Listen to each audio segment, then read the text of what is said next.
Как долго продлятся очередные учения российских военных в Таджикистане, неизвестно. Но пока жители села, находящегося вблизи полигона Мамирак, призвали покидать дома лишь по понедельникам, субботам и воскресеньям.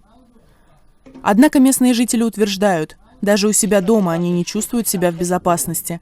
Пули российских военных долетают до них прямо с полигона. Моему сыну 3 года, пуля чуть не попала в него. А недавно пуля попала в стену нашего дома. Вот что попало в нашу стену. Сейчас в селении Дарай-Об трудно найти дом, не пострадавший от выстрелов, утверждают местные жители. По официальным данным, есть раненые и убитые. Ну, мы испугались очень. Были и раньше случаи, когда пуля попала в корову и убила ее. Попала в человека и тоже убила. Как-то пуля неделю назад во двор попала. Сколько пыли было. А эта конкретная пуля попала буквально на днях.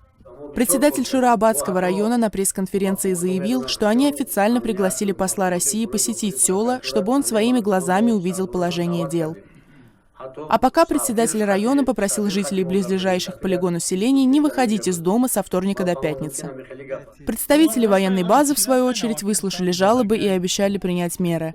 Однако пока жители местных сел продолжают жить в страхе.